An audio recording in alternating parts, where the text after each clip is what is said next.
आज के इस वीडियो में हम बात करने वाले हैं anti logarithmic amplifier using transistor.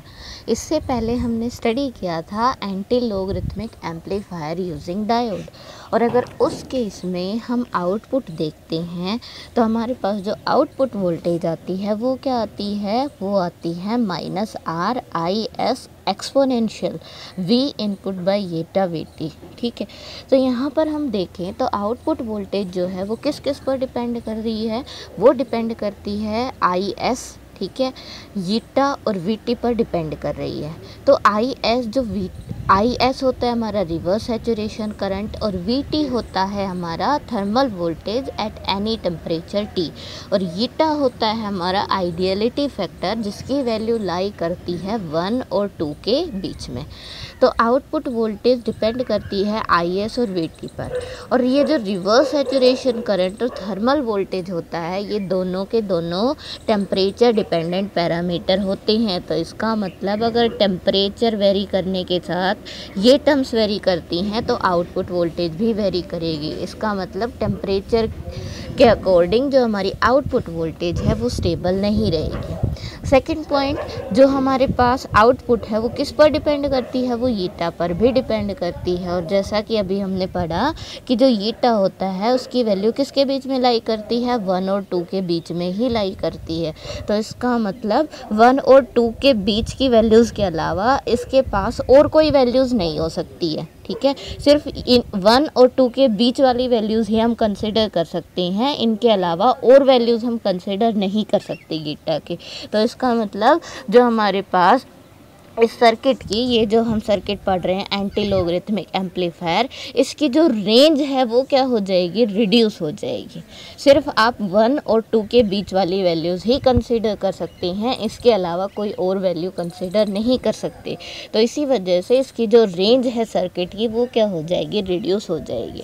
तो ये हमारे पास दो लिमिटेशंस थे जब हम एंटी लोगरिथमिक एम्पलीफायर स्टडी कर रहे थे डायोड की हेल्प से। ठीक है, तो अब हम देखते हैं कि अगर डायोड की जगह हम ट्रांजिस्टर को यूज़ करते हैं तो उसकी वजह से ये जो दोनों लिमिटेशंस आ रही हैं वो रिमूव होती है या नहीं, या फिर अगर रिमूव होती है तो कौन सी रिमूव होती है। ठीक है, तो चलिए आज का जो हमारा टॉपिक है वो है हमारा anti logarithmic amplifier using transistor. तो सबसे फर्स्ट थिंग, अगर हम एंटी लोगरिथमिक एम्पलीफायर स्टडी कर रहे हैं तो सबसे पहले हमें ये देखना है कि जो हमारी आउटपुट वोल्टेज आए, ठीक है, जो आउटपुट वोल्टेज आए वो क्या होनी चाहिए, वो एंटी लोग होनी चाहिए, किसका, इनपुट का, इनपुट वोल्टेज का। ठीक है, जो आउटपुट आ रही है। तो एंटी लोग होने का मतलब होता है एक्सपोनेंशियल की टर्म्स में आना। ठीक है, एक्सपोनेंशियल की टर्म्स में अगर हमारे पास आउटपुट आ जाती है तो वो क्या कहलाएगी, एंटी लोग कहलाएगी। ठीक है, तो चलिए अब हम क्या करते हैं, अब हम यहाँ पर जहाँ पर हमने डायोड यूज़ किया था उसकी जगह हम क्या ले लेंगे, उसकी जगह हम ये ट्रांजिस्टर कंसीडर कर रहे हैं। अब यहाँ पर आपने एक चीज़ ध्यान रखनी है कि या तो आप PNP ट्रांजिस्टर भी ले सकते हो या NPN भी ट्रांजिस्टर ले सकते हो, आपके पास चॉइस है कि चाहो तो आप PNP लो, चाहो आप NPN लो।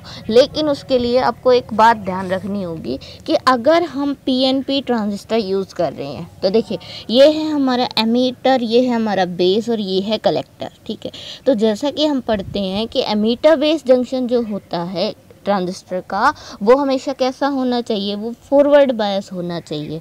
तो फॉरवर्ड बायस होना चाहिए, तो अगर ये हमने PNP ट्रांजिस्टर लिया तो इसका मतलब एमीटर क्या है, B है, और जो बेस है वो हमारा N है, N टाइप है। ठीक है, तो P को किससे कनेक्ट करना है, पॉजिटिव से ही कनेक्ट करना है, और जो N है उसको नेगेटिव या कह सकते हो ग्राउंड से करना है। तो यहाँ पर आप देख सकते हो जब हम PNP ट्रांजिस्टर ले रहे हैं तो एमीटर को हमने कनेक्ट किया है पॉजिटिव से और बेस को क्या किया है, ग्राउंड।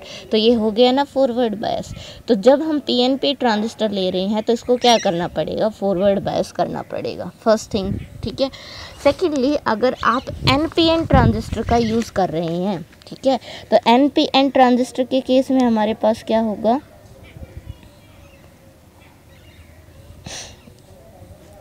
ये है हमारा एमीटर, ये है हमारा बेस और ये है हमारा कलेक्टर। ठीक है, अब हमें लेना है NPN ट्रांजिस्टर, N P और N ट्रांजिस्टर।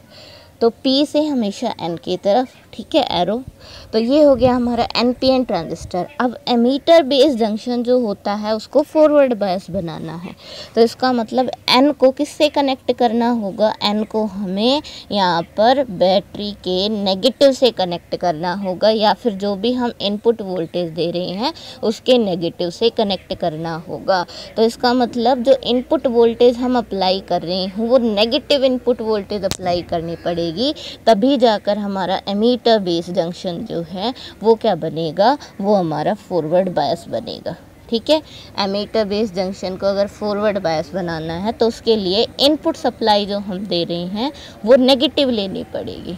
तो उससे बचने के लिए हम यहाँ पर किसका यूज़ कर रहे हैं, PNP का यूज़ कर रहे हैं, ताकि हमें पॉजिटिव सप्लाई देनी पड़े, सिंपल। ठीक है, अगर आप चाहें तो NPN ट्रांजिस्टर भी ले सकते हैं, लेकिन उसके लिए जो आपको इनपुट सप्लाई देनी होगी वो कैसे देनी होगी, वो नेगेटिव देनी होगी। ठीक है, अब यहाँ पर देखिए, ये जो इनपुट वोल्टेज है उसकी वजह से इस एमीटर में जो करंट फ्लो कर रहा है वो हम लेट कर लेते हैं, वो हमारा कितना है, IE। ठीक है, उसके बाद इस कलेक्टर से जो हमें करंट मिल रहा है वो हम लेट करते हैं, हमारा IC है। ठीक है, तो जैसे ही ये कलेक्टर करंट इस पॉइंट A पर पहुंचेगा तो क्या होगा, दो पार्ट्स में डिवाइड होगा, एक जाएगा ओप एम्प के इन्वर्टिंग टर्मिनल की तरफ, एक जाएगा रेजिस्टेंस R में।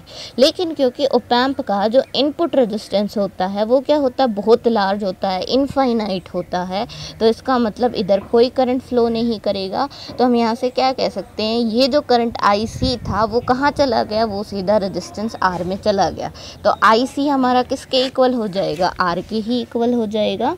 जो कलेक्टर करंट था वो एक तो गया ओप एम्प के इस इन्वर्टिंग टर्मिनल की तरफ, तो हम लेट कर लेते हैं वो करंट IA, और जो रेजिस्टेंस के अंदर गया वो है हमारा IR। लेकिन इन्वर्टिंग टर्मिनल के तरफ जो भी करंट गया वो कितना होगा, वो 0, क्योंकि इनपुट रेजिस्टेंस इनफाइनाइट होता है।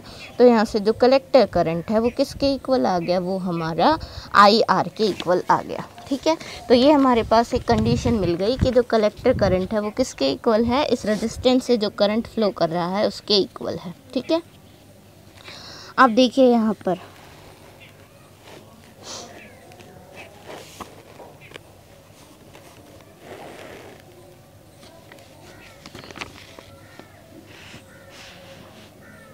ये था हमारा IE, IC और IR जो हमने लेट किए थे, जो कि एमीटर, कलेक्टर और रेजिस्टेंस R से करंट फ्लो कर रहे थे, और IR इक्वल टू हमने IC की कंडीशन फाइंड आउट कर ली है। अब हम क्या कर रहे हैं, अब हम यहाँ पर इसके इनपुट टर्म, ये जो आपको इनपुट सर्किट दिखाई दे रहा है, इस पर क्या अप्लाई करेंगे, इस पर किरचॉफ्स लॉ अप्लाई करेंगे। तो देखिए, जो हमारा इनपुट है उसको हम कैसे देख सकते हैं, ये है हमारा इनपुट जो हमने सप्लाई की थी, जो कि एक वोल्टेज सोर्स है। यहाँ पर अगर एमीटर बेस को देखते हैं तो एमीटर बेस जंक्शन के अक्रॉस जो भी वोल्टेज है वो हम लेट कर लेते हैं, वो कितनी है, वो VEB है। ठीक है, एमीटर बेस जंक्शन के अक्रॉस जो वोल्टेज है वो हम लेट कर लेते हैं, वो VEB। तो देखिए, ये जो सर्किट हमें दिखाई दे रहा है इनपुट पर, ये क्या है, कंप्लीट सर्किट है। तो इस पर हम क्या अप्लाई कर सकते हैं, किरचॉफ्स लॉ अप्लाई कर सकते हैं। अगर इसको चाहें तो हम ऐसे भी बना सकते हैं। ये थी हमारी इनपुट सप्लाई वोल्टेज जो कि हमारी ये थी। ठीक है, उसके बाद ये क्या है, VEB। तो VEB, तो ये हमारी हो गई VEB, दोनों ही क्या है, एक वोल्टेज सोर्स है। तो अगर हम किरचॉफ्स लॉ इस पर अप्लाई करें तो कैसे करेंगे, ये डायरेक्शन हम कंसीडर कर लेते हैं। तो देखिए, किरचॉफ्स लॉ, इधर से पहले क्या आ रहा है, माइनस, तो माइनस VIN। ठीक है, और जब इधर आ रहे हैं हम तो पहले क्या आ रहा है, प्लस आ रहा है, तो ये क्या बनेगा, प्लस VEB। ठीक है, इक्वल टू कितना हो जाएगा, 0। तो यहाँ से जो हमारे पास इनपुट वोल्टेज है वो किसके इक्वल आ जाएगी, वो VEB के इक्वल आ जाएगी। ठीक है, तो जो हमारी इनपुट वोल्टेज है वो किसके इक्वल आ गई, वो VEB के इक्वल आ गई। तो दो कंडीशंस हमें मिल गई हैं, एक तो इनपुट वोल्टेज VEB के इक्वल आ गई, सेकेंडली हमारा IR किसके इक्वल है, IC के इक्वल है। लेकिन जो हमारे पास ट्रांजिस्टर की इक्वेशन होती है, ठीक है, वो क्या होती है हमारे पास, कि जो हमारा IC होता है वो किसके इक्वल होता है, वो होता है IS e⁻⁻ VEB by VT minus में 1। ये हमारे पास ट्रांजिस्टर की इक्वेशन होती है। कलेक्टर करंट हमारा इसके इक्वल होता है। ठीक है, अब यहाँ पर IC किसके इक्वल है, IR, तो इसका मतलब ये वैल्यू किसके इक्वल हो जाएगी, इस रेजिस्टेंस के अक्रॉस जो करंट फ्लो कर रहा था IR उसके इक्वल हो जाएगी। ठीक है, अब जैसा कि हम पहले भी पढ़ चुके हैं कि अगर हम रूम टेम्परेचर की बात करते हैं तो रूम टेम्परेचर पर इस VT की जो वैल्यू होती है वो कितनी होती है, वो ऑलमोस्ट 26 मिलीवोल्ट होती है। और जैसे ही ये वैल्यू इस एक्सप्रेशन में पुट करते हैं तो एक्सपोनेंशियल वाली टर्म जो है वो काफ़ी क्या आती है, ग्रेटर 1 आती है, इसीलिए हम इस 1 को क्या कर देंगे, नेगलेक्ट। तो इसका मतलब रेजिस्टेंस के अक्रॉस जो करंट है उसकी वैल्यू ऑलमोस्ट किसके इक्वल हो गई, वो बन गया हमारा IS एक्सपोनेंशियल VEB/VT। ठीक है, तो ये हमारे पास करंट की वैल्यू आ जाएगी रेजिस्टेंस के अक्रॉस। अब हम अगर सर्किट पर जाते हैं तो सर्किट में देखिए जो रेजिस्टेंस के अक्रॉस करंट है उसकी डायरेक्शन क्या है, उसकी डायरेक्शन है ये। ठीक है, उसकी डायरेक्शन है कि ये VA से किसकी तरफ जा रहा है, आउटपुट की तरफ जा रहा है। ठीक है, तो यहाँ से अगर हम देखें रेजिस्टेंस के अक्रॉस रेजिस्टेंस R के अक्रॉस करंट, तो वो क्या बनेगा, VA माइनस का Vout डिवाइडेड बाय R। लेकिन VA A पॉइंट पर जो वोल्टेज है वो कितनी होगी, यहाँ पर लगाते हैं वर्चुअल ग्राउंड कॉन्सेप्ट। तो क्या कहता है वर्चुअल ग्राउंड कॉन्सेप्ट, कि ऑप एम्प के नॉन इन्वर्टिंग टर्मिनल पर जो भी वोल्टेज होगी वही उसके इन्वर्टिंग टर्मिनल पर होगी। तो नॉन इन्वर्टिंग को ग्राउंड कर रखा है तो इसका मतलब वोल्टेज यहाँ पर कितनी है, 0। तो इसका मतलब इन्वर्टिंग टर्मिनल मतलब इस A पॉइंट पर जो वोल्टेज है वो भी कितनी होगी, 0 होगी। ठीक है, तो इसका मतलब ये जो IR है इसकी वैल्यू क्या बनी, 0 माइनस Vout/R। ठीक है, और अगर इसको देखें तो ये क्या बन जाएगा, 0 माइनस Vout/R। और ये क्या था हमारा, किसके इक्वल था, ये था IS एक्सपोनेंशियल VEB/VT। लेकिन VEB किसके इक्वल है, वो हमारा इनपुट वोल्टेज के इक्वल है, तो VEB की वैल्यू हम V इनपुट पुट कर देंगे। ठीक है, तो यहाँ से अगर आउटपुट वोल्टेज निकाले तो उसकी वैल्यू क्या हो जाएगी, माइनस का R IS reverse saturation current और exponential V input by VT।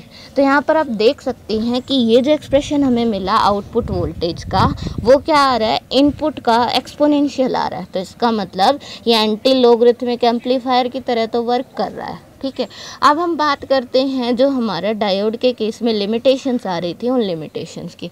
तो सबसे फर्स्ट लिमिटेशन क्या थी कि ये किस पर डिपेंड कर रहा था, रिवर्स सैचुरेशन करंट IS और थर्मल वोल्टेज VT पर। लेकिन अभी भी ये क्या कर रहा है, डिपेंड ही कर रहा है। तो इसका मतलब फर्स्ट लिमिटेशन जो थी वो हमारी रिमूव नहीं हुई यहाँ पर। ठीक है, अब हम बात कर लेते हैं सेकेंड लिमिटेशन की, कि वहाँ पर जो आउटपुट वोल्टेज थी वो किस पर डिपेंड कर रही थी, साथ में येटा पर भी डिपेंड कर रही थी, जो कि था हमारा आइडियलिटी फैक्टर, जिसकी वैल्यू क्या थी, 1 और 2 के बीच में ही हो सकती है, उसके अलावा कोई और वैल्यूज़ नहीं हो सकती। लेकिन यहाँ पर आउटपुट वोल्टेज जो है वो येटा पर डिपेंड नहीं कर रही है। तो इसका मतलब आइडियलिटी फैक्टर की वजह से जो लिमिटेशन आ रही थी, जिसकी वजह से इसकी रेंज जो है वो रिड्यूस हो रही थी, वो यहाँ पर क्या हो गई है, वो यहाँ पर रिमूव हो गई है।